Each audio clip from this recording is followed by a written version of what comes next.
ಉದ್ಯೋಗ ಕ್ಷೇತ್ರದಲ್ಲಿ ಒತ್ತಡದಿಂದ ಆತ್ಮಹತ್ಯೆ ಮಾಡಿಕೊಂಡಿರುವಂತಹ ಅನೇಕ ಪ್ರಕರಣಗಳನ್ನು ನಾವು ನೋಡಿದ್ದೇವೆ. ಆದರೆ ದಕ್ಷಿಣ ಕೊರಿಯಾದಲ್ಲಿ ವಿಚಿತ್ರವೆಂಬಂತೆ ಕೆಲಸದ ಒತ್ತಡದಿಂದ ರೋಬೋಟ್ ಒಂದು ಆತ್ಮಹತ್ಯೆ ಮಾಡಿಕೊಂಡಿರುವಂತಹ ಘಟನೆ ಬೆಳಕಿಗೆ ಬಂದಿದೆ.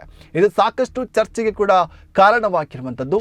ಈ ನ್ಯೂಸ್ ಕೇಳಿದಾಗ ಒಂದ್ಸಲ ನಾವು ನಂಬೋದಾ ಅಥವಾ ಬಿಡ್ಬೇಕನ್ನುವಂತಹ ಕನ್ಫ್ಯೂಷನ್ ಕೂಡ ಒಳಗಾಗಬಹುದು, ಅಥವಾ ಇದೇನು ಸುಳ್ಳು ಸುದ್ದಿ ಅಂತ ಅನ್ಕೋಬಹುದು. ಆದರೆ ಇದು ಜಗತ್ತಿನ ಮೊದಲ ಪ್ರಕರಣ. ಕೆಲಸದ ಒತ್ತಡದಿಂದ ರೋಬೋಟ್ ಆತ್ಮಹತ್ಯೆ ಮಾಡಿಕೊಂಡಿದೆಂದು ವರದಿಯಾಗಿದೆ. ದಕ್ಷಿಣ ಕೊರಿಯಾದ ಗುಮಿ ನಗರ ಪಾಲಿಕೆ ಕಚೇರಿಯಲ್ಲಿ ಸೇವೆಯಲ್ಲಿ ತೊಡಗಿಸಿಕೊಂಡಿದ್ದಂತಹ ರೋಬೋಟ್ ಕಚೇರಿ ಮೆಟ್ಟಿಲುಗಳಿಂದ ಜಿಗಿದಿದೆ.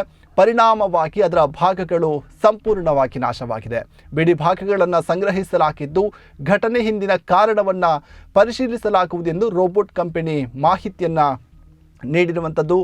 ಬೇರ್ ರೋಬೋಟಿಕ್ಸ್ ಕಂಪನಿ ಅಭಿವೃದ್ಧಿಪಡಿಸಿದಂತಹ ಈ ರೋಬೋಟ್ 2023ರಿಂದ ಗುಮಿ ನಗರ ಪಾಲಿಕೆಯಲ್ಲಿ ಕಾರ್ಯನಿರ್ವಹಿಸ್ತಾ ಇತ್ತು. ಕಡತಗಳ ವಿತರಣೆ, ನಗರದ ಪ್ರಚಾರ, ಅಗತ್ಯ ಮಾಹಿತಿಗಳ ಪೂರೈಕೆ ಸೇರಿ ಬಹುಮುಖಿಯಾಗಿ ಕೆಲಸವನ್ನು ಮಾಡ್ತಾ ಇತ್ತು. ರೋಬೋಟ್ ಆತ್ಮಹತ್ಯೆ ದಕ್ಷಿಣ ಕೊರಿಯಾದಲ್ಲೇ ಮೊದಲ ಘಟನೆಯಾಗಿದೆ. ಜಾಲತಾಣಗಳಲ್ಲಿ ರೋಬೋಟ್ ಬಗ್ಗೆ ನೆಟ್ಟಿಗರಿಂದ ವಿಷಾದ ಹಾಗೂ ಅನುಕಂಪದ ಮಾತುಗಳು ಕೇಳಿ ಬಂದಿರುವಂಥದ್ದು ಮಾತ್ರವಲ್ಲದೆ ಬಹಳಷ್ಟು ವೇಗವಾಗಿ ಈ ಸುದ್ದಿ ಜಗತ್ತಿನಾದ್ಯಂತ ಹರಿದಾಡ್ತಾ ಇದೆ.